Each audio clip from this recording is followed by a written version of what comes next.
Good evening, everybody. I'd like to welcome you to this Vision Committee meeting and the huge public audience that we have here to join us tonight. It's May 18th, 2022 at 5 p.m. And could we have a roll call, please? Certainly. Good evening, everyone. Councilmember Dennehy. Councilmember Schmischer. Here. Councilmember B. Smith. Here. Councilmember Stein. Here. Councilmember Tracy. Here. Mayor Pro Tem Hamrick. Here.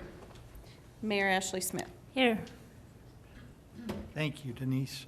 And so the subject tonight is the area housing update and resource discussion. And so with that, I'll turn it over to the appropriate party. Thank you, Mayor Pro Tem. I appreciate it. Ryan and I had this conversation several months ago. He wanted to do a vision committee discussion about housing, which could take hours if you really get into housing. So we trimmed it down to giving an update on what we have going on in the community right now, the larger community here in Florence, and in terms of projects. And then we also have with us a couple of resources that we can use or rely on and ask questions of after that general presentation. Again, this could go down lots of roads. And I know at one point the attorneys sent an email off to staff. I'm not sure if council got that, about some possibilities for housing options for the city in the future. That's not something we'll discuss. That's not something in my abilities to discuss. It's between council and attorneys, so that could be another discussion in the future. But we will, we've got a few panelists with us. I will let them introduce themselves, and then we'll get into some housing development projects going on. In a couple of slides, we'll talk about opportunities, and these are opportunities. One of them is tied to the strategic plan, downtown strategic plan. Another one is tied to another project that's going on. And Patrick Mulready was going to be here. I don't see him zooming in, and I believe he went home, so maybe he's not feeling well or something. But he was going to talk about planning and zoning and how that's enabling housing as well. We can get into some discussion about that, but it'd be best if he were here for that. And then we can get into a Q&A with our panelists. The panelists we have today, I don't see Chris with us, but I'm going to let them introduce themselves, like I said. Very valuable resources to the community in terms of housing. We've had conversations with most of the people in this panel. I've not had too many conversations with Chris Furlong. However, he has been involved with Rural Philanthropy Days, and he is the housing resource for DOLA. So, Christy, would you like to introduce yourself? Sure. Good afternoon, everyone. I'm Christy Dune. I'm the regional manager with the Colorado Department of Local Affairs, Division of Local Government. I cover 10 counties in the south central part of the state, including those in the upper Arkansas.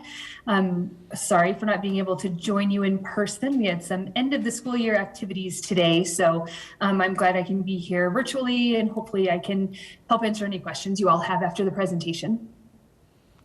And I believe Chris is going to try to phone in when he could. He's got some family things going on right now. I think he was going to try to, so he may pop in there as the day goes on. Would you like to continue? Yes, good afternoon. I'm Caroline Tranny. I am the Community Relationship Manager for the Southern Colorado region for CHFA, the Colorado Housing and Finance Authority. I am based in Pueblo, but I do serve Fremont County as well as the adjacent. I have a total of 12 counties in this region, so I'm happy to be here and again be a resource for any questions that you might have as well. And at the Downtown Colorado Inc. conference, she sat up with myself and Ryan and Council Member Schmischer until about 12:45 in the morning, talking about housing and talking about economic development. So she's pretty dedicated. Heather? Hi, my name is Heather Evans, and I am the Executive Director of the Upper Arkansas Area Council of Governments. I had intended to have my Housing Director attend this meeting, but I'm still searching for one. I'm happy to answer any questions that you have to the best of my ability, and I did bring along Bethany LaLodge, who is our new Housing Navigator. Hello, I apologize for my tardiness. Slide the mic over for, yeah. Sorry, I apologize for my tardiness. I had a client call just as I was walking out the door. As Heather said, I'm the new housing navigator, and I have numbers from last year's report if anybody's interested, but I'm still new to the job, so I'm still kind of learning. So, thank you. And no Chris yet, correct? No, Chris is not here yet. Before I continue on, I handed out 2 handouts for you. One is the Affordable Housing Guide for Local Officials. That's on the dais for you. I do have a hard copy here, a printed copy if you want to see that instead. And then back when Rural Philanthropy Days was here, they provided us with a checklist that is also on your in front of you as well. That's a good discussion point that the mayor requested we include and bring back to the forefront of our thinking, I guess you could say. So those can be for discussion and your resource afterward. So the projects we're going to talk about, we're going to be reviewing a number of projects that are a little more what we would consider active. They could be in pre-application stage or groundbreaking or properties purchased. If you look at the total numbers there on the top section, you got 1,344 units. That's skewed by the Abbey project, which would be a much longer term project. But there is a lot of activity going on right now in terms of housing. Everything that's available in the Florence area, and you'll see some of that, and everything that could come online here could create a lot of growth opportunities in Canyon City. Biggest challenges we have, as you know, from an economic development perspective, is having housing for everybody. We lose people regularly to housing, to housing shortages. There is property out there that is available now, and there are projects in the works that will definitely help with that in the future. So we'll discuss those up at the top. 4 Mile Ranch, Field and Central, Willow Creek is a new one. Abbey project, which we'll talk about. Keystone Ridge is in process right now, or planning right now.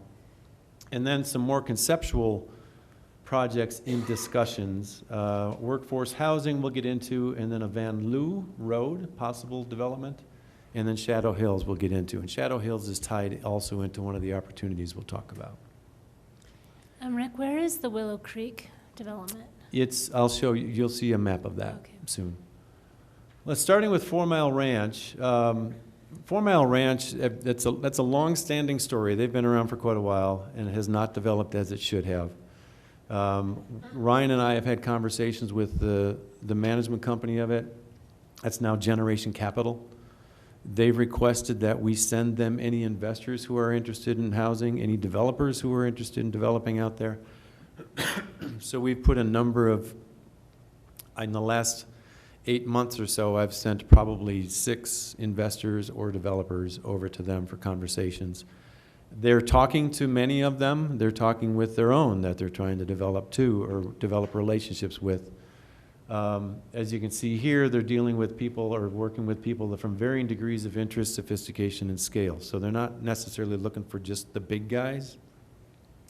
They are looking to fill bits and pieces of that entire development if they can. Right now, they're focusing their attentions on the commercial side. That Love's Travel Plaza is coming out of this property. I believe there's another parcel there that's been sold or is in the process of being sold right now, but I don't know what that's about. Excuse me. So they're focusing on that, taking care of the developments, commercial development, and they'll get back to the larger development afterward. So, but we're in pretty regular touch with them.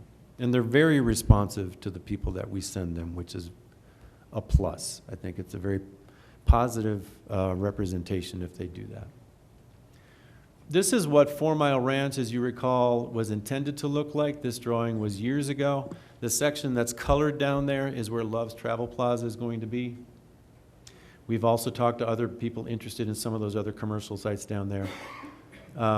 Very large development project. This is where we are from the Fremont GIS. This is really all platted properties right now of that entire development. Most of those platted properties are not developed. So they have a long way to go to get caught up with where they should be. They totally understand that, which is why we are trying to help them as much as we can find developers. Field and Central was one we talked about last year, pretty exciting project because that one brings in the concept of missing middle. In this case, in terms of rental apartments. They're looking at 80 to 90 townhomes, single-family homes, used to be 5 plexes, and then 100 to 120 apartments. Initially, they were looking at 120. They're trying to figure that out. We do have a conceptual drawing of it, but they don't want to share that because it's concept right now. So things could change. Looking at targeting 80 to 140% of area median income. They try to work much more toward the higher end of affordable, attainable workforce housing. That's really their intent. Very neighborhood oriented, but it's a different concept than traditional neighborhoods. Phase 1, they are looking at the apartments. That's Opportunity Zone funded potentially, and they're working out that funding. They hope to have the funding taken care of by the end of June. And then they'll move to the single families from there on in. Again, securing funding by the end of June, phase 1 to begin in 2023. They were hoping to have phase 1 begin in 2022, but construction costs, new factory, and financing are delaying the project. Rick, before you leave that slide, what is our area median income? I don't have that number right now. I know, It's I low. think the average income is like 45 or something like that, 45,000 a Yeah, year. I think, But I'm not sure whether, I think that's an average and not necessarily a median. I think median's a little higher. A little higher. Yeah, I should have brought that, I didn't bring that, but it is, I talked to them too recently about the 80 to 140%, and, with costs going up, they're gonna try to keep that possible.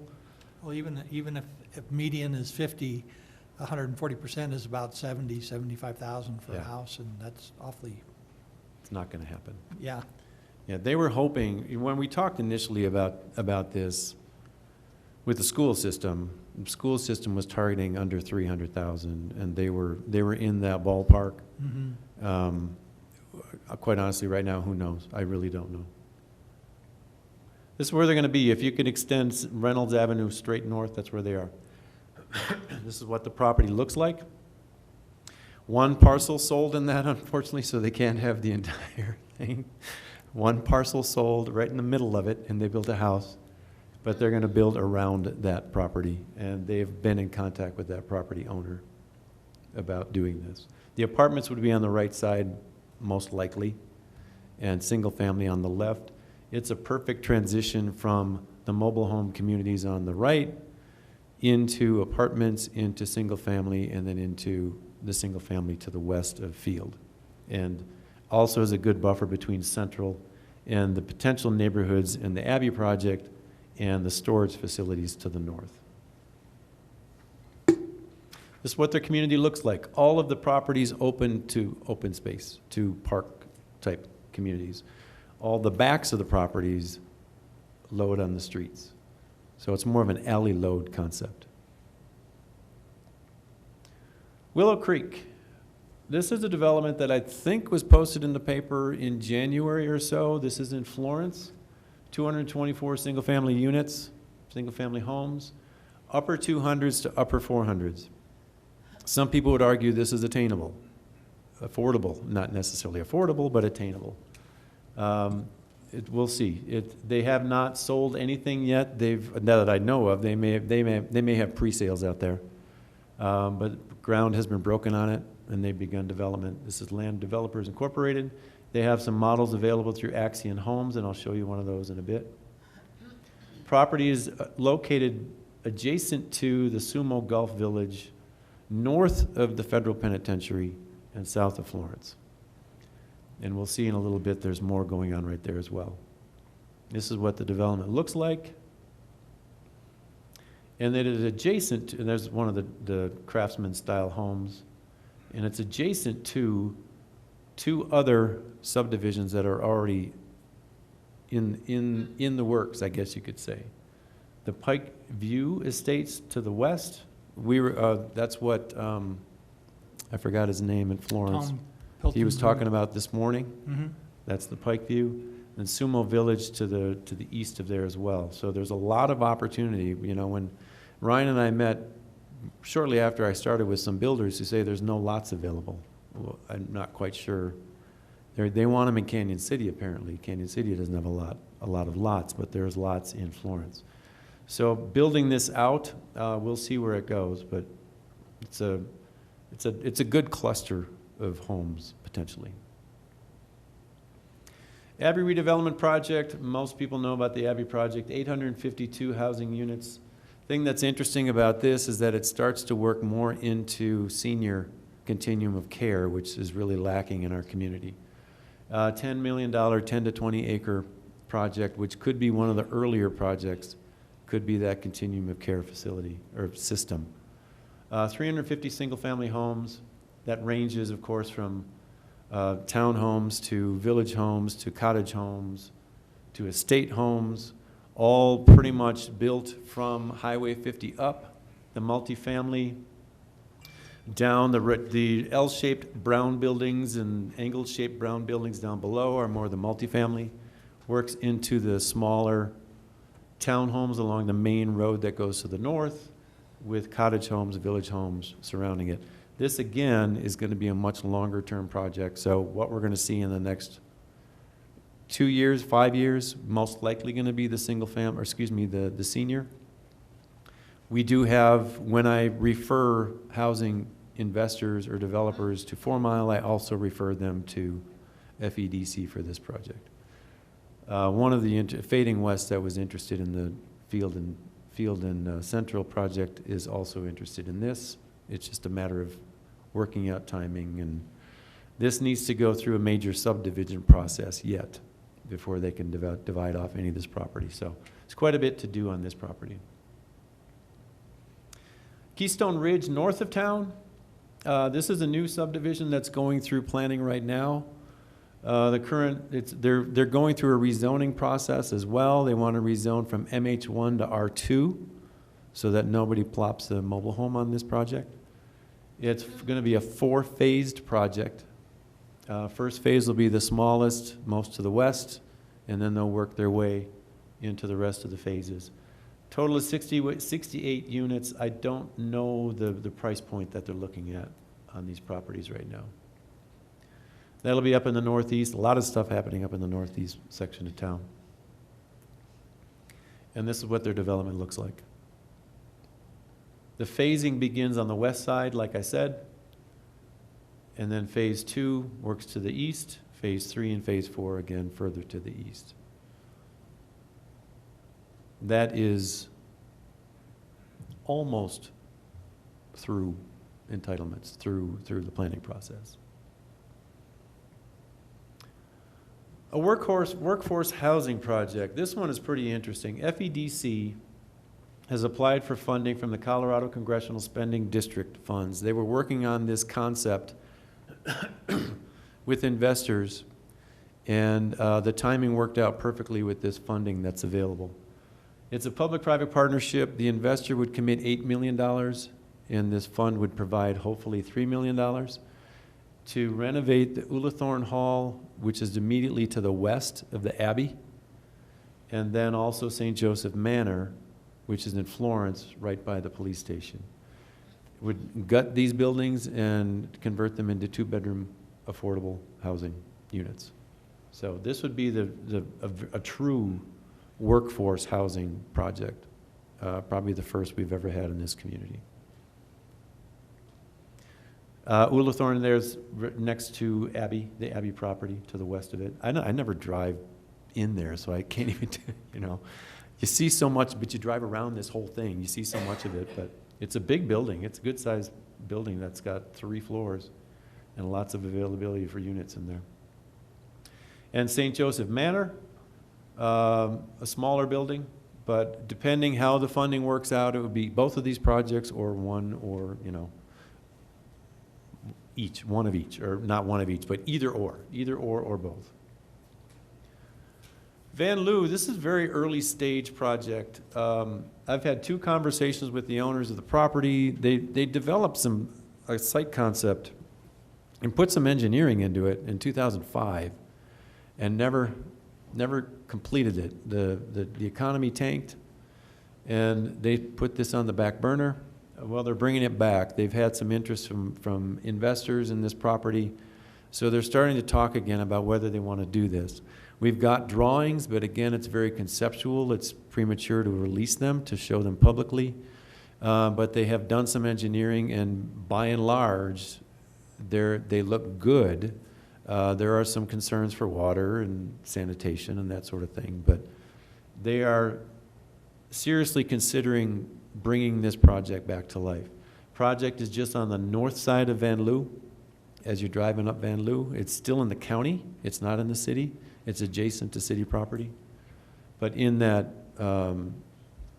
priority annexation area.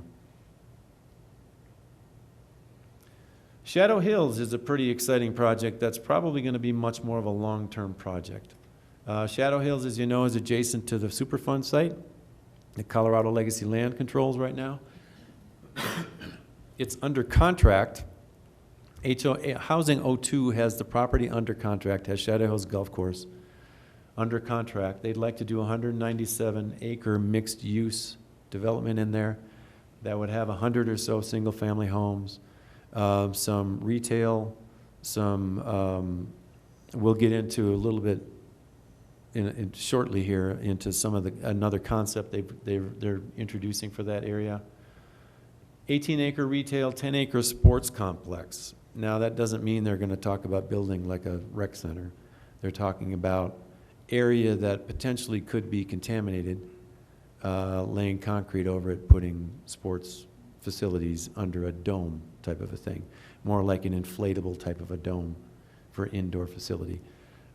Participated in a soccer tournament years ago in St. Cloud, Minnesota in February, and it was 68 degrees in this room, and it was just this air-inflated dome that kids were playing in. So pretty cool concept. It's also a concept that they're thinking could be moved to a different location if they wanted to, if they needed to. So, but they're also creating, or want to create, a rural workforce housing innovation district. And I'll get into that in a second. We've had more conversations about that, and I'll give you more background in just a minute, but they're seriously looking at Canyon City for this. And just to correct your language, because I think it's kind of important, the EPA actually corrected us on this issue. It's not adjacent to a Superfund site. It is within operable Unit 1 Within of the an operable. Superfund site. So it's not adjacent to, it's within a Superfund site. Correct, adjacent to Colorado Legacy Land property, we'll put it Yeah, that way, that- yeah. that's- It is in the Superfund site. It is operable Unit 1. Now, opportunities. One thing we talk about pretty often in this community is how do we maximize our downtown? How do we get more residences living downtown? How do we utilize our underutilized spaces most effectively? And this is all consistent with the downtown strategic plan. We've got some suggestions in there that really focus on, and something we've talked about recently a lot, is mapping our downtown buildings, taking a look at underutilized and vacant spaces downtown. How would they be best utilized? Especially considering when you take an older building and you want to modernize it, do you put residences upstairs or do you put business upstairs?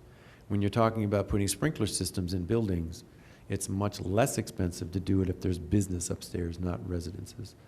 So that's a challenge that we'll have to take a look at. I'm talking to two contractors right now, two consultants right now about mapping our downtown. One that would actually provide it as a GIS type of a map for people that are interested in coming to the community, and one that would provide it to us as more of a planning spreadsheet map type of a system that we could use for planning out properties and projects and working with landowners. That's a project that I think one way or another we're going to do it. We need to find the funding to do it and figure out the best way to do it. But we really need to evaluate our properties downtown and figure out the best use and how to work with property owners to create the type of environment we want downtown. The other one that we talk about pretty frequently in the office is how do we take advantage of, not take advantage of, but how do we improve the neighborhoods north of town, the older neighborhoods north of town where there's significant blight. I hear people talk about one block of the community being the slums. And whether that's good or bad, it's never a good term, but there's a lot of blight just north of town. The strategic plan discusses that to some extent because it talks about the possibilities of putting some mixed-use type developments on Macon Avenue, specifically between 1st and 4th, which would be great. There's certain sections of Main Street too that could be redeveloped into something and create some more vibrancy and get some more people downtown and make it more attainable to live downtown. So this is all, these are two ideas that, one, the downtown, the Main Street mapping, we are seriously looking at right now and trying to figure out how to fund it. The other one is a much longer term prospect, but as we develop more housing, and this is why one of the reasons we need all levels of housing, as we develop more housing, it increases opportunities to turn these types of properties around.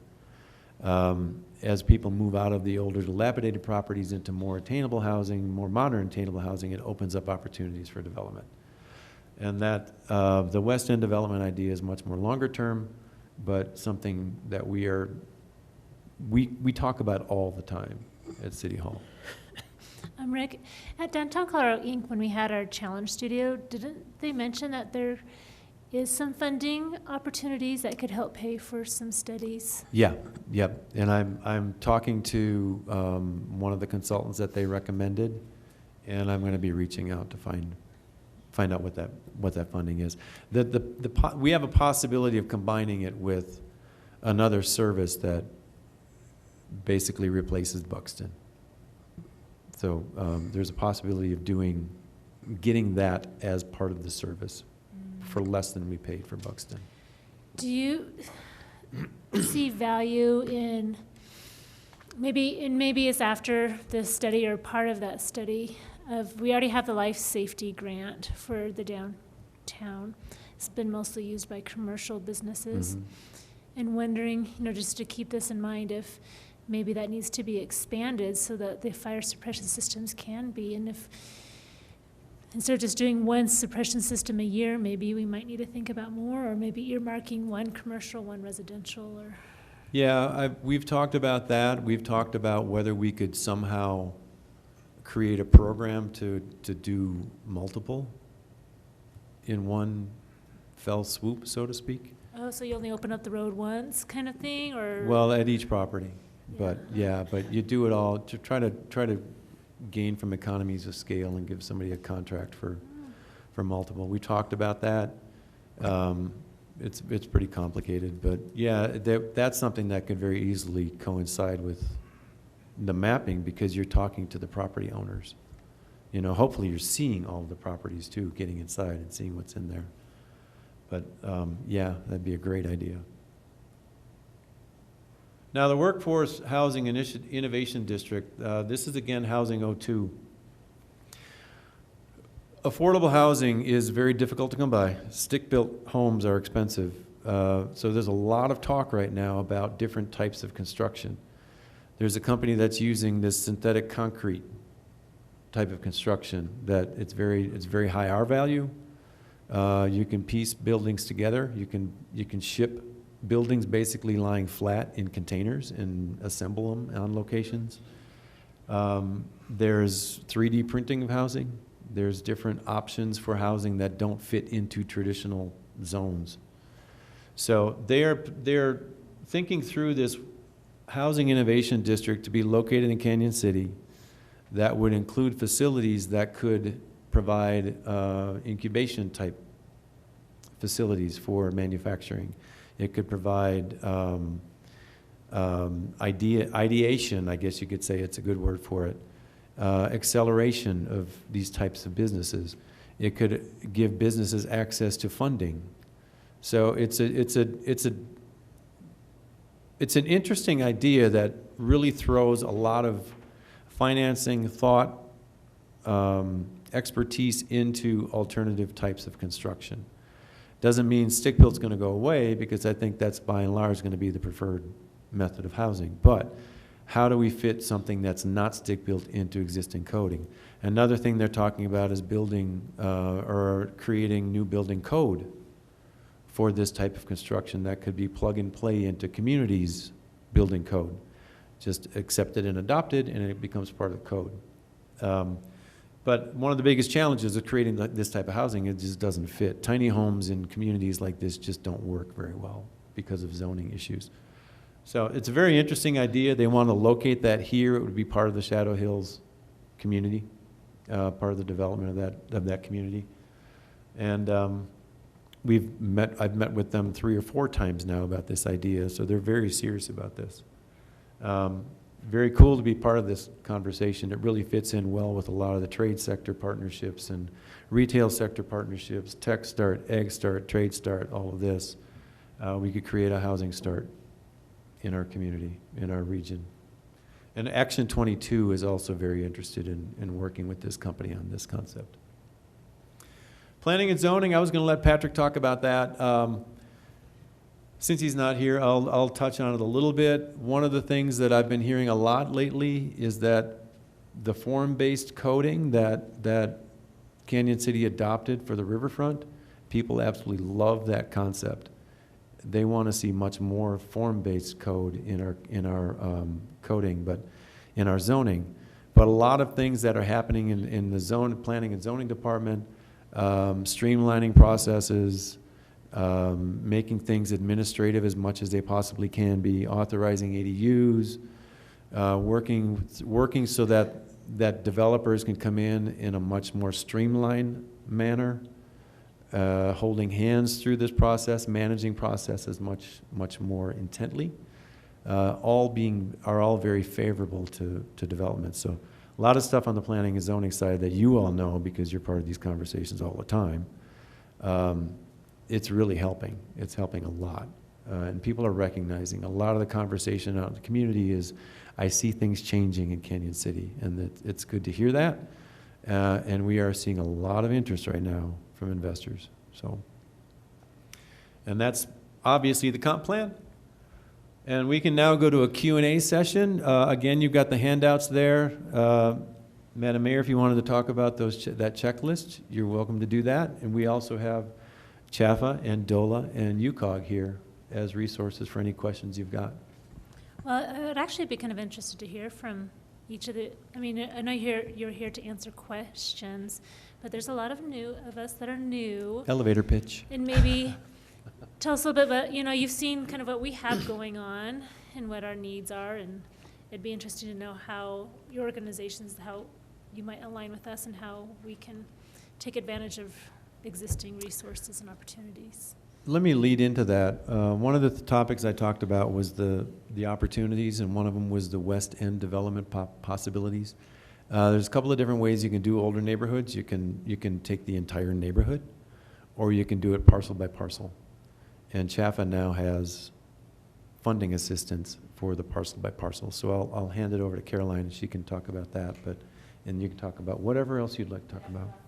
Okay. Well, I'll try to stick to CHFA related, but good to me. So CHFA, the Colorado Housing and Finance Authority, we primarily do provide financing for affordable housing and business financing under our community development. We also have our home finance side, which provides mortgage lending, first-time home buyer, down payment assistance, home buyer education type courses, so we partner with our collaborators in the local communities. But from the housing development and financing side, we do have a variety of programs and services. Again, CHFA is you may not know, but CHFA is our own nonprofit agency. We are not a state agency. We are kind of quasi-government, if you will, as we came out of some legislation back in 1972, but we are our own standalone nonprofit. We do contract with the state of Colorado for the business side with some of the OEDIT projects, funds and sources that we allocate, administer on their behalf. We also do that as well for the state of Colorado for some of the housing financing programs. And the more popular one that most know CHAFA through for the housing multifamily development is our LIHTC, low-income housing tax credit. So we are the administrator and allocator of that. We just finished our first round of awards recently. So that low-income housing tax credit, again, is a primary source of capital for tax credits for building larger projects, affordable housing. The last one we had here, I believe, was Journey Home, which is the permanent supportive housing. That is a LIHTC project that came to fruition here in this community a couple of years ago. I guess it's been more like 4 years now. But that is an example of some of the latest. There are other projects as well that are in those pipelines. What Rick was mentioning is CHAFA has been really busy about not only from some of the more traditional housing, affordable compliance programs, but also looking at some innovative housing solutions and what are some other opportunities that we can bring to the table as far as resources and financing to try to meet some of the more specific or more one-off, if you will, community programs. So in addition to the LIHTC, housing tax credit, bond financing, we have a lot of permanent construction to permanent loan, flexible gap financing that can be utilized, but we also have a lot of partnership programs too.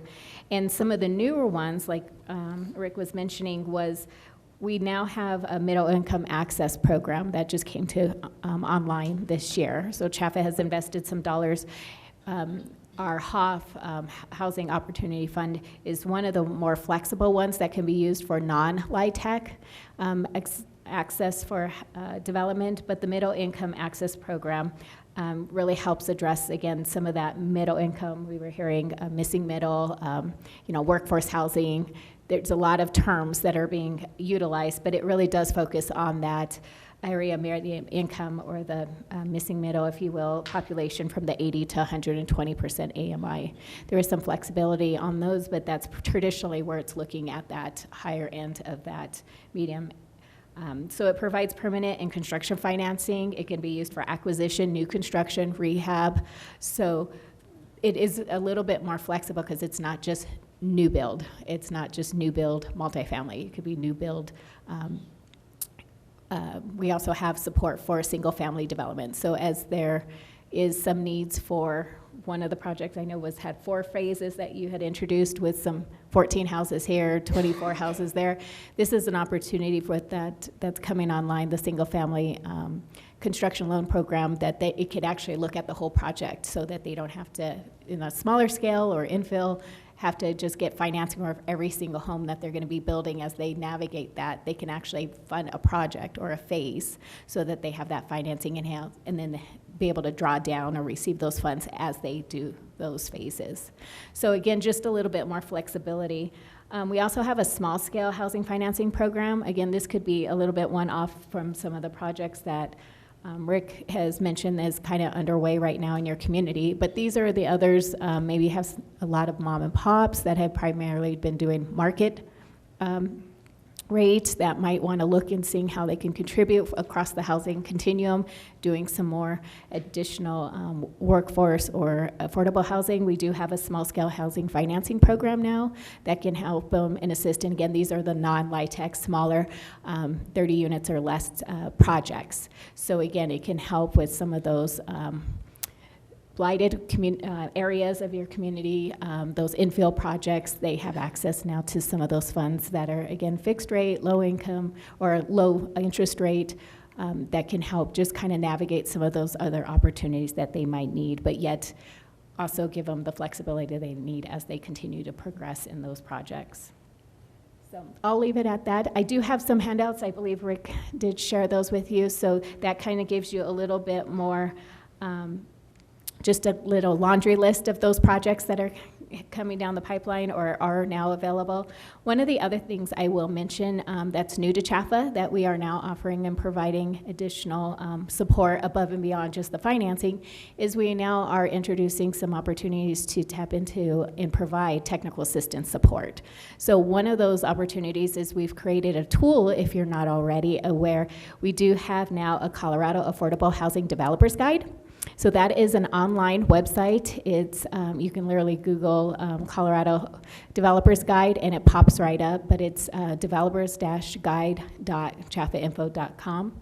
And it actually is everything you need to know about housing development, affordable housing financing, access to tools, resources, templates, RFPs, developers who have worked in certain communities on different types of projects. So there's a lot of resources and tools there for communities to not only educate yourself about affordable housing, the housing continuum, AMIs, but also the roles in the community, how to engage community, how to build on the opportunities in community.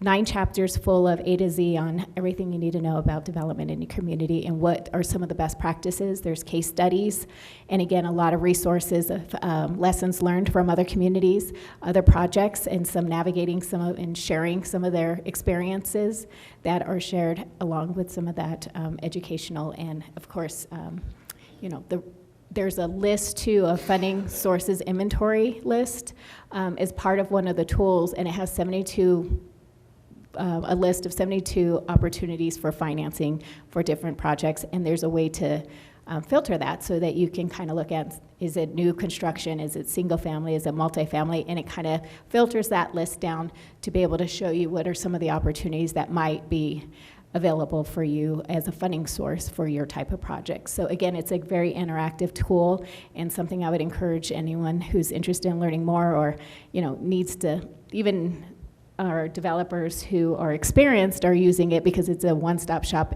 opportunity to get their access to that they need for some of the resources in our local, state, and regional capacities. So that's one thing I wanted to mention too as a great resource if you haven't found that already. Thank you. Heather, you want to? Hi, everyone.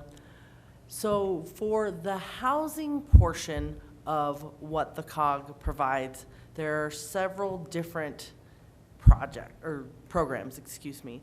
The first of them is self-help housing.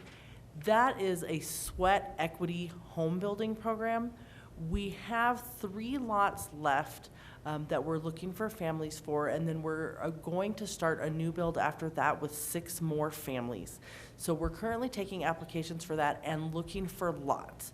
Now, looking for lots is a bit of a challenge. The homeowners have to be extremely low or low income primarily, and so finding lots that are affordable in order to make the homes affordable, even when the homeowners are putting in their labor, has proven to be a little bit of a challenge. We did just learn the other day that they don't all have to be together. So we thought that they all had to be together in a single subdivision like we've done in the past, but we have found out that they can be 6 different homes in 6 different places across town if that's what needs to happen. So we're working on that. We have a home improvement loan program. So it's rehab loans for existing homes.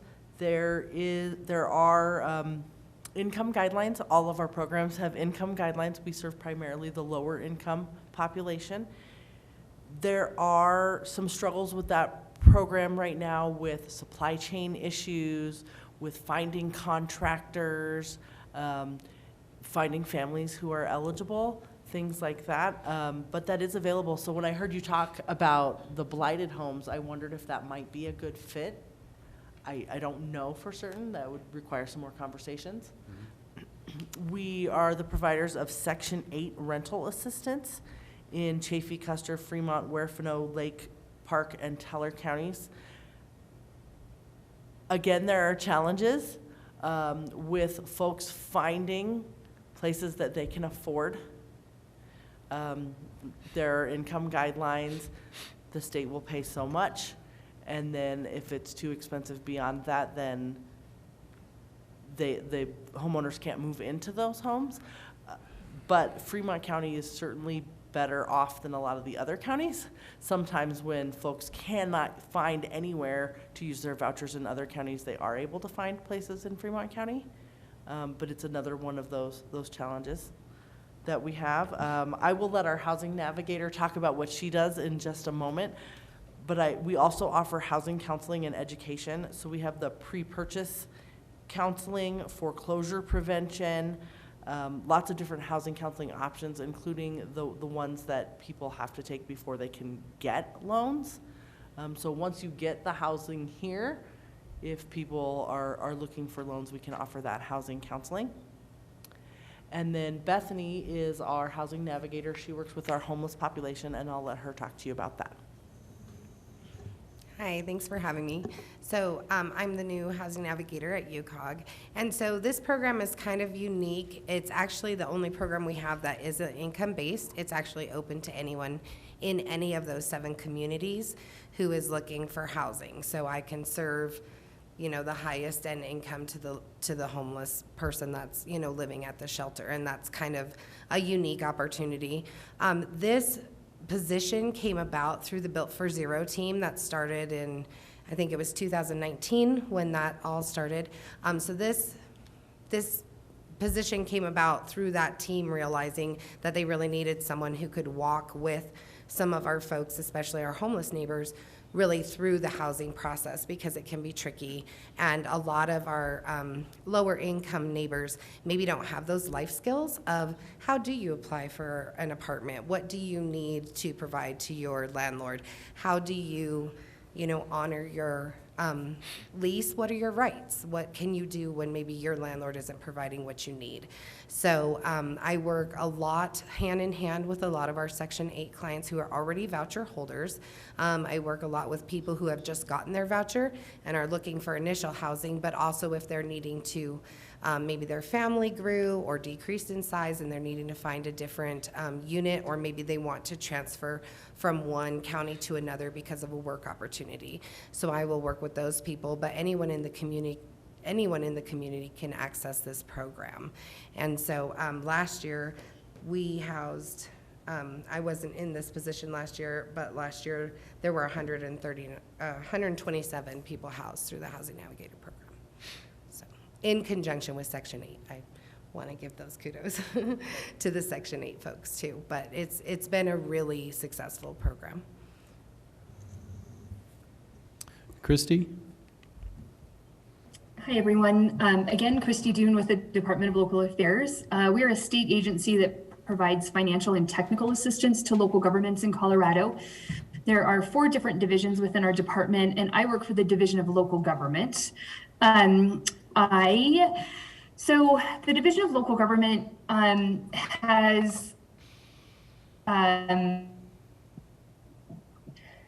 limited housing specific funding, we have in the past have limited housing specific funding. There are a couple new programs that have come online that have opened it up a little bit more for us to work in the housing realm. It's important to know that in neither of them do we actually build houses. Rick, are you going to provide the information on 1271, or do you want me to pull it up on my screen? You can pull it up on your screen if you want to. I'm going to email it to them afterward. Okay. They've got the checklist part of it, but not. Okay, perfect. I'll just share this quickly. Oh, well, I can't share it. That's okay. In 2021, the state legislature passed House Bill 1271, which is called Innovative Affordable Housing Strategies. And it created 3 programs within the Department of Local Affairs for the purpose of offering grant money and other forms of state assistance to local governments to promote innovative solutions to the development of affordable housing in Colorado. Christy, can I interrupt you for a second? Yes. Brandon's going to stop sharing our screen so you can share yours if you want. Okay, sure. So I just wanted to pull up the website because it does get a little convoluted. So the 3 programs that were formed out of House Bill 1271 included a planning grant program, which we affectionately call IHOP, an incentives grant program, which we call IHOY because we can't say the whole name. And then there's also a toolkit that the Division of Housing is tasked with creating and implementing them.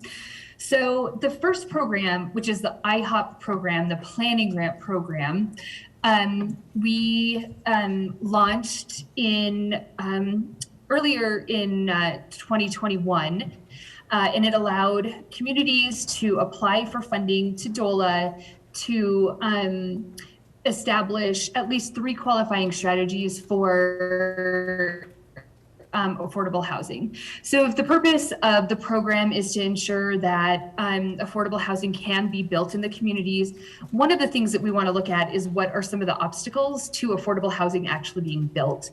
Is it, are there certain land use regulations that require a lot of landscaping, or is it difficult for affordable housing to be built in a planned unit development?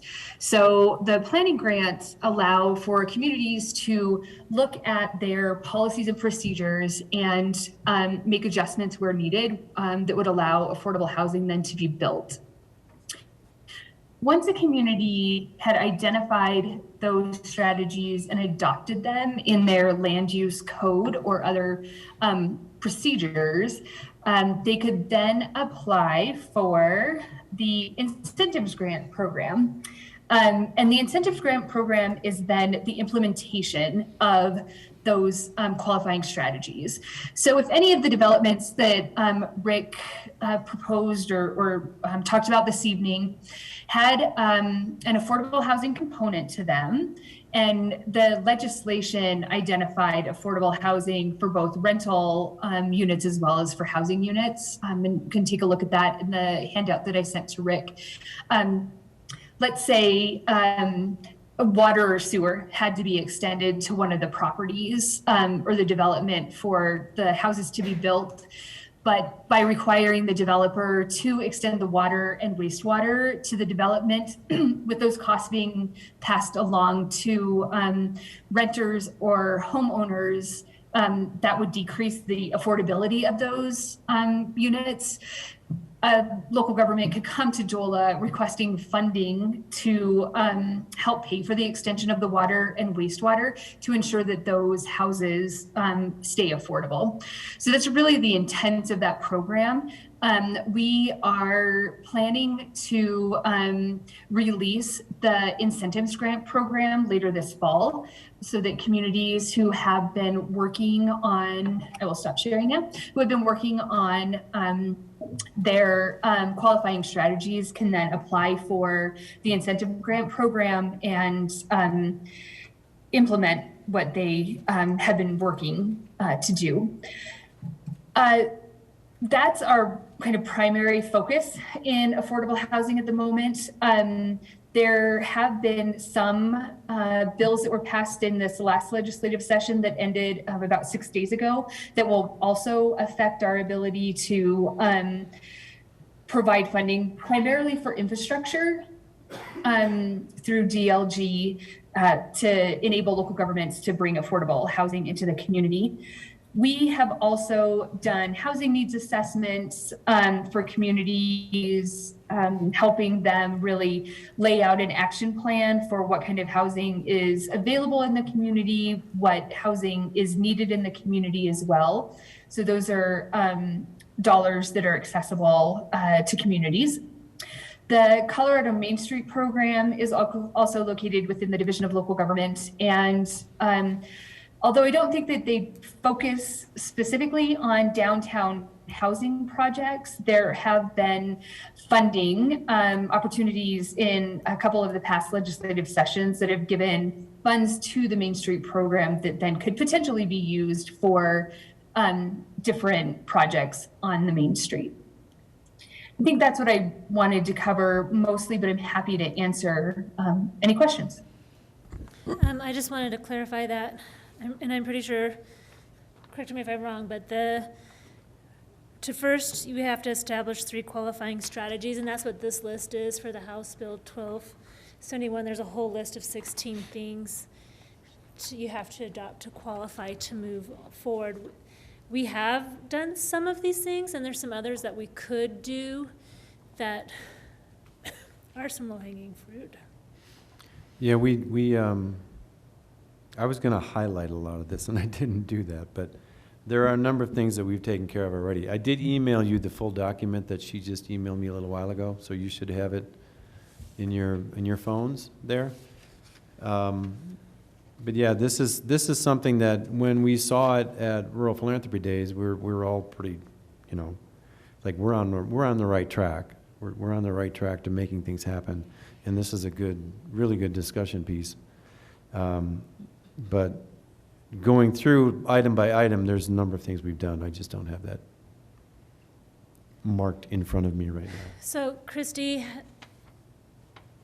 what, do we have to apply or saying like, oh, we've met these things, or, and then once we get that like green light, then we can apply for further funding, is that right? Yes, if you've identified 3 qualifying strategies that are already adopted, I would suggest you reach out to either Christy Wiseman. Actually, we have a new program manager. I don't think he's on the paperwork that I gave you. Rick, I will send that to you so you can reach out. Okay. His name's Mark.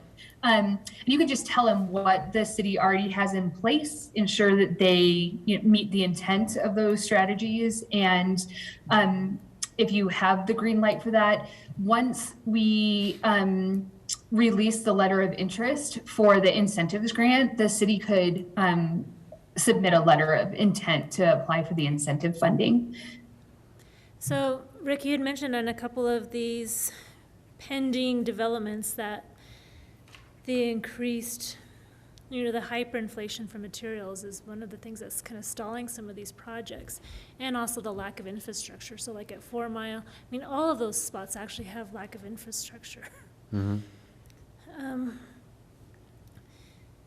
Does it also cover like planning or engineering, so some of those sites could be more shovel-ready for developers? So we had a preliminary planning and analysis program, PPAP, which was set up to be very specific to the pre-development cost for certain projects. I don't believe that the incentive grants is allowing for those pre-development costs. All right, but there might be a different opportunity for pre-development costs. We could potentially do that again. The application cycle is closed for that specific cycle at this point, but it could reopen. I'm also thinking that for the infrastructure to add on the list, the St. Scholastica property as well, because that will need, one of the hardships for that is the infrastructure for those single-family dwelling units, and potentially also the condos as well. Yeah, and we talked a little bit about, in terms of downtown, using urban renewal for downtown, but urban renewal doesn't work very well for residential, so if there's other funding sources. Other tools. Yeah.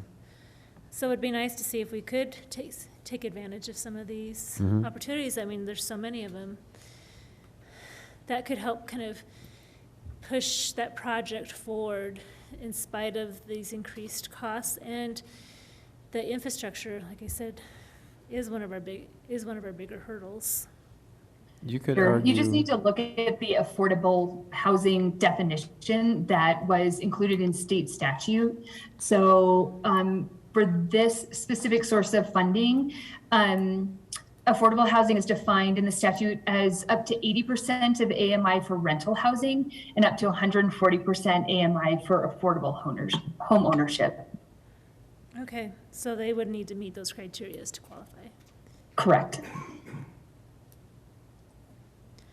I'm curious, Rick and Councilmember Schmischer and Caroline, what were some of the golden nuggets from your DCI conversation until the wee hours of the night of what could be done for Canyon City?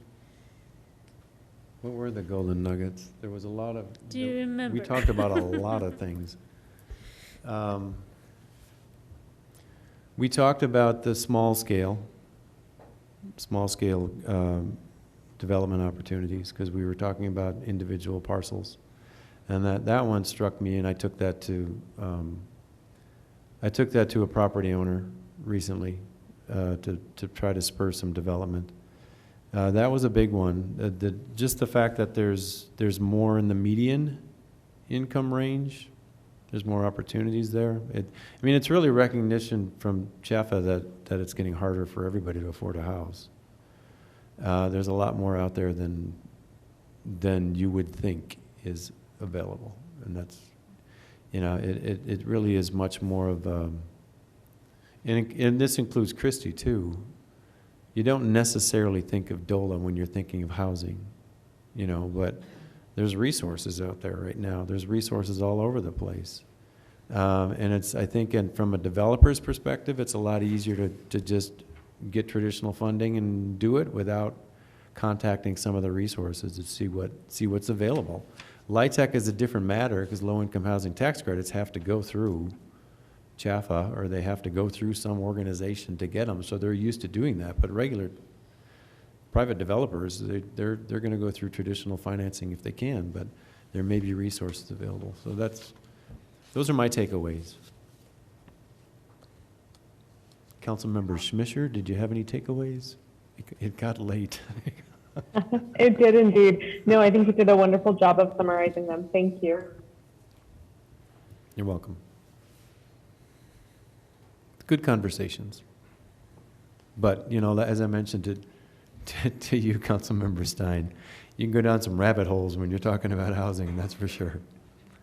I have There's a a lot to question. it. You mentioned sweat equity and there were still available spaces. Is there a website or something for that application or for any of the programs with loan help or home improvement loan? Yes,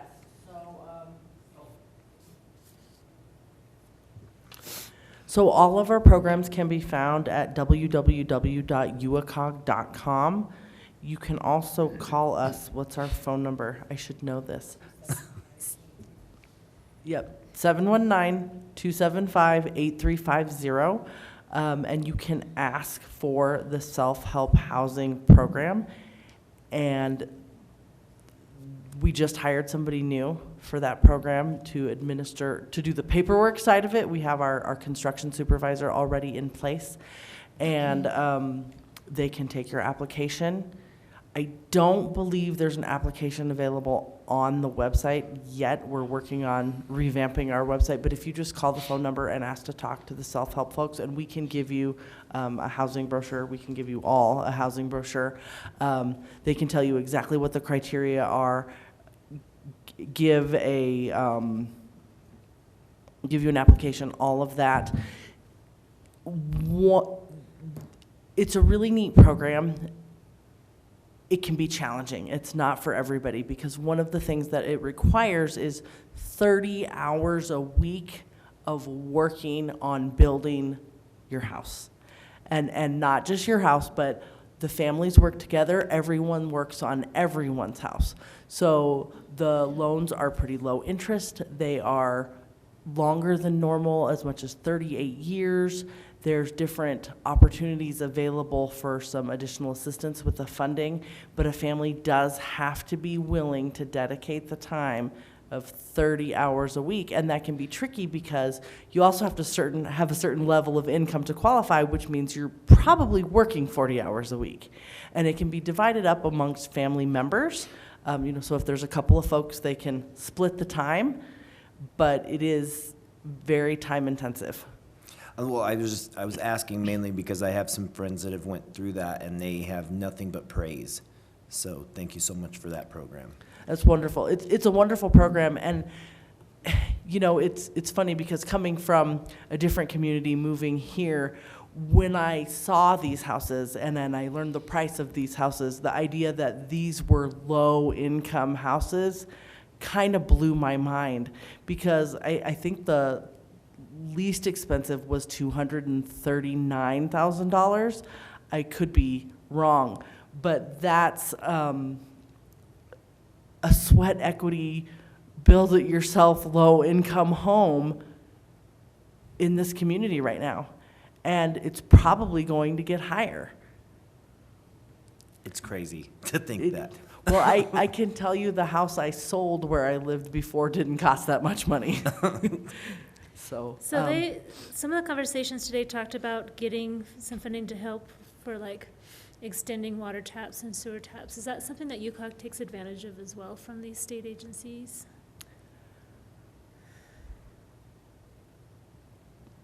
I don't know. So currently, we really have only built in places that already had the water and sewer taps. There are some communities where we've thought about building where that was a barrier, and it has prevented us from building in those communities. And then, you know, when you're talking 3 families, 6 families, it sometimes just makes sense to do it where it's easiest and most affordable. So we haven't taken advantage of any of that yet, but that doesn't mean that we won't. And the city has offered waivers on water taps just in the past for some of these self-equity built homes, and just to keep in mind for your future homes that we too offer some incentives to make it affordable. Great. And when do these 3 houses start construction? I don't know.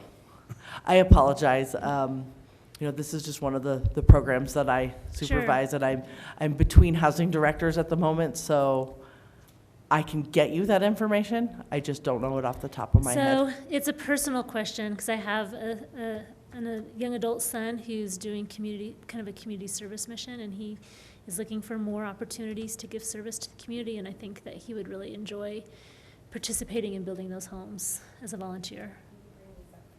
Yeah, absolutely. Rick, I have a question, quick one. This checklist, do you think that maybe part of the challenge is that,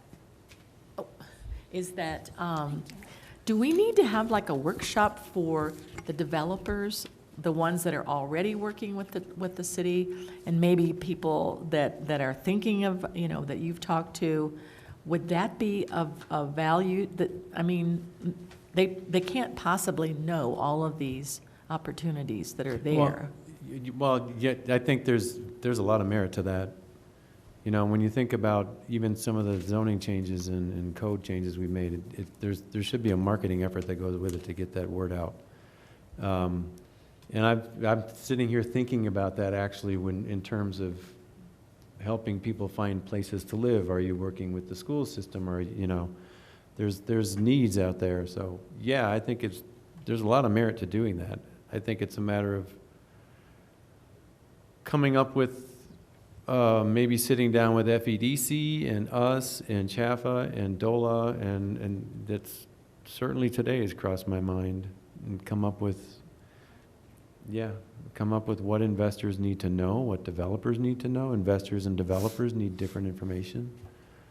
Yeah, I think that's a really good idea. I think that sometimes these developers, and just looking at the list that you gave us tonight of what's, you know, actually going on, I know development does take a long time, but I think some of their roadblocks are things that they don't realize there's people to help them with.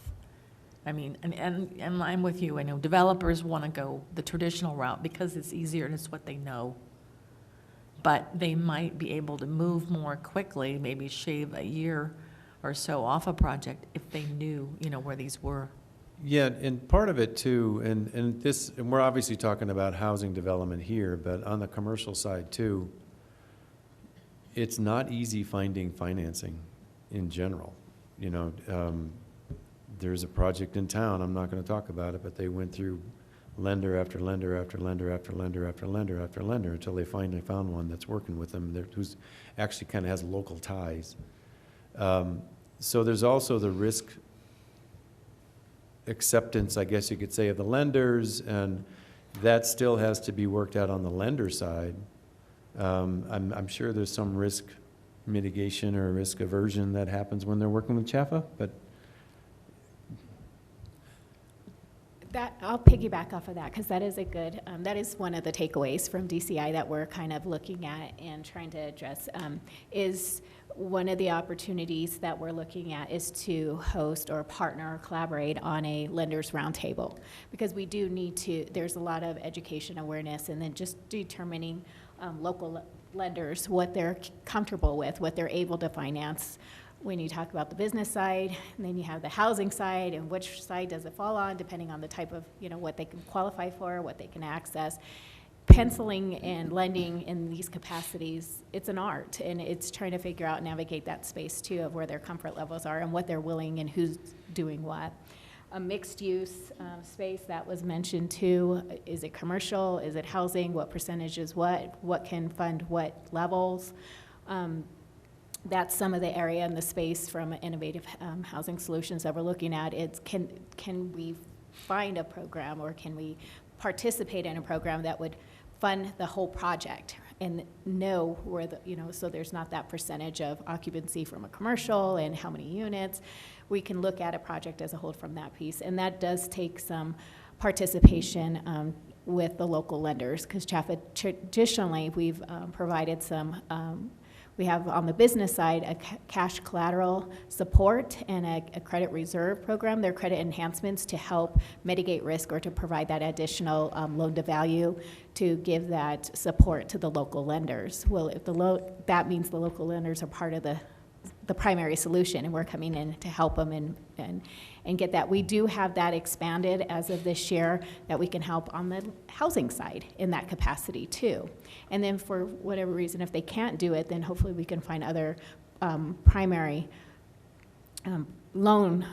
But it is very hard when you still are having local lenders that don't want to participate on the local projects. They have to find those funding sources elsewhere. So that is one of that areas. Lender roundtables to educate them, and as well as seeing, what do we need to help them with their capacity to support these local projects, or at least participate in these local projects, especially on the pre-development and the construction side, because it is harder to find those sources that navigate that. There is a lot from permanent financing, takeouts. We do that. We take referrals from the local banks if they can't do it. We'll help in that capacity as the primary. But there's that role that definitely needs to be fulfilled by local lenders. And most of those who have the relationship or qualify, they just run with it. So I think they do. Those are the easier ones, because if they do tap into some of these additional funds to help mitigate some of those sources for gap financing or additional, that'll free up dollars for them to be able to maybe do more, or spread it out to help less as far as the lower end of the housing continuum. A cohort is another opportunity that we're looking at to incorporate in this region. That could also be here in Fremont County. In other communities, we have helped facilitate or provided support to create what we're calling affordable housing or housing development cohorts. So it starts with those key players as conversations, bringing the resources, having the presentations, and bringing discussions, but also start introducing the developers and the others who own land, or might say, well, I market, but what can I do to tap in, or what are those sources that I might be able to access to help find a solution for workforce housing. So those consistency in cohort meetings and introducing and bringing to the table conversations, continuous conversations, definitely seems to be helping in other communities that might help bring that awareness and hopefully fill some of the gaps from that perspective too. I'm glad you brought that up, because we do have a unique amount of mixed use, especially downtown. And I unfortunately had to learn the hard way that mixed use loans they're kind of difficult, and not a lot of lenders take them on. So thank you for that. I think in any case, I look at everything from a marketing perspective, and in anything that CHFA's website, DOLA's website, DOLA has a pretty good website too, very informative. Anything that we can do to package it, so to speak, and really helps the business friendly, really helps the developer friendly, and we've talked on and off about like this ombudsman concept, and specifically when we talked about business licensing. An ombudsman is a welcoming thing, and if you can create that type of a thing for housing and development in general, I think that's a plus. Definitely something to look at. Almost have our own webpage. It has all of our stuff plus all of their stuff, Well, that's kind of working in my mind too, yeah. The Colorado Affordable Housing Developers Guide website is a good starting point, because it does have DOLA's represented, it does have the CHAFA, it does have DOH, the Division of Housing, and it puts them in the conversations as far as pre-development, considerations, project considerations. So it breaks it down by chapter and introduces it so it doesn't seem so overwhelming, and connects those sources to the conversation there. So that's a great place to start. And again, as you have questions in certain areas, you can go to that specific area of the chapter and not, it's all online, so it's easier to navigate and pull those resources. You just need to add a link. Just need a link. How easy is that? And I'm happy to demo it for you in another meeting if you'd like to. And also, is there a list somewhere, or could we maybe get one from people around the state? Are there developers that are more amenable to because I know a lot of developers, they just want to make money for the most part. And I don't blame them, because, they have a limited amount of time and energy to devote. But there are developers that are more in tune with it. And once they do a project where they use multiple resources and public resources, then I think it's like riding a bike. Is there a way we could tap into other developers around the state that are more comfortable with this? I don't know if they're of a comprehensive list of all the developers that are operating in our area or in the state of Colorado, that there's a list per se. There are some lists that are good resources to start looking at that. For example, on CHAFA's website, we do have all of the projects that have been awarded tax credit, for example, for the last 10 years are on there. So you could see what those projects are and who the developers are. So it's literally a laundry list of those that have experience, who have done specific types of projects in different communities that you can kind of funnel through from that perspective. In the developer's guide, there is a lot of templates and examples, housing needs assessments, housing action plans, or development action plans that communities, so you can kind of see who's helped them, what consultants have assisted them in those projects. Case studies, they usually have lists, the type of developer who's worked on their projects. Journey Home has been a case study previously, which is Cardinal Capital. So again, it introduces different consultants. When you start talking about your mom and pop developers, your local developers, again, not sure if that's all comprehensive. That would be a great addition, to be able to have a database where they can all opt in to be a resource or a reference in the communities that they're already working in or interested in working in, because there's several. But other than just navigating what the current projects are or what those have been previously, that's really one of the key concepts of identifying who's doing what. But Christy, I'm not sure if you're aware of any other sources. I don't know. I don't know what the Division of Housing keeps track of. It might be a question for Chris. Yeah, and we can definitely check on. I know I access the Division of Housing. They have, like us here at CHAFA, I'm a community relationship manager for the Southern Colorado region. They have housing development specialists that are specialized in certain regions too. Chris is the local rep. So they kind of know and navigate and get questions and sit in conversations for projects, so can usually are a great resource to know who's doing what. But they also have on their website, which is linked from the guide too, but directly on their website, they have a list of case studies too, and all of their open records as far as their meetings from some of the projects that have come or down the pipeline or in the process of being funded and awarded. So again, there's a lot of reference there from project-based that who the developers are that are working on there, and there's a diversity of those type of projects across the continuum. I know it's outside the scope of our discussion here tonight, and I really appreciate you all being here online, the people that are online.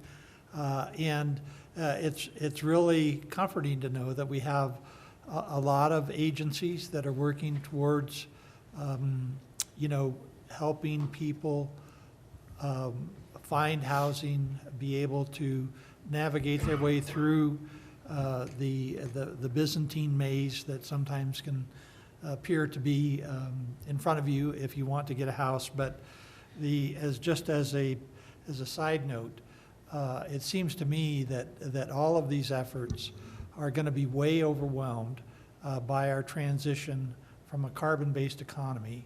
We're going to be looking at a 30% reduction here in the next few years, followed by a 50% reduction, followed by a 100% reduction. The changes that those goals are going to entail are going to way overwhelm any savings, any potential savings, and just keep moving the bar higher for people that want to get first-time housing. There's another one out there called forced electrification too, that. Beneficial electrification. Well, yeah. Yeah. I've heard it called forced electrification, but I'd be more that's honest. another topic, yeah. That's also, forced electrification is also known as the electric chair, so, you know. So Rick, what are our takeaways? Where do we go from here? Well, first I'm gonna talk to Mark at DOLA, or the new, whoever, Christie will send me his contact information and figure out where we go. I think there needs to be probably a broader discussion with council on what council's intent, how council wants to be involved with housing.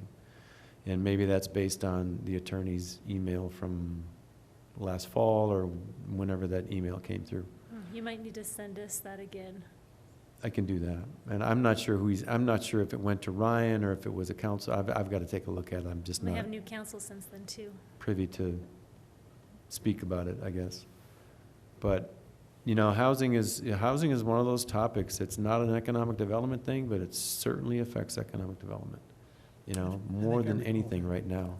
And when you get behind, it's hard to dig out of that It's hole. hard to dig out, yeah. Well, even, I was on the opioid settlement Board of Governance Committee, and how Region 15 wants to spend and utilize their opioid settlement money for a region. And one of the dominating conversations was actually using some of that settlement money to help offset housing costs for behavioral health professionals, so that we can bring them to this community and keep them in this community to address opioid and other drug addictions.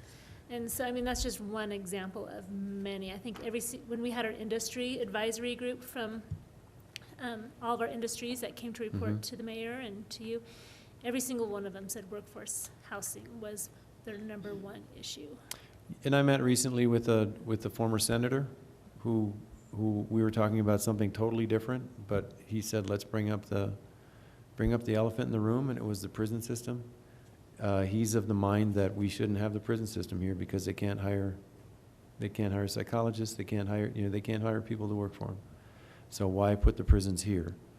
Well, they're here, you know, but even there, they're having a hard time finding people. And really, my involvement with housing really just started with the rec center initiative, because the schools couldn't find people. And that conversation just continued on when I started working here. And that's how our conversation with Fading West included the school system. And it's everywhere now. It's everywhere now. Retail stores restaurants downtown, closing for a day because they can't hire people. You know, it's amazing. It's absolutely amazing. So we got to take care of that somehow.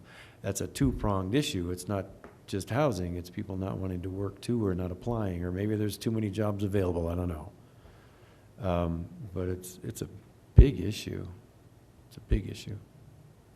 And you remember that state demographer, when she was at DCI, talking about how many housing units we're building in Colorado, and we're just trying to catch up now. That was a lot. I mean, thousands and thousands of housing units being built in the Front Range, and we're just trying to catch up. I don't know where all these people are living, you know, right now, but it's a massive problem.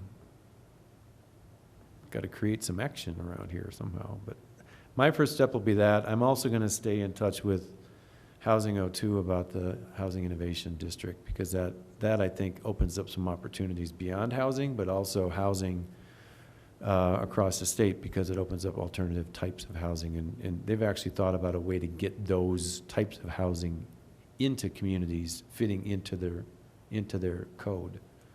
And that's pretty interesting stuff. So I'll stay on that as well.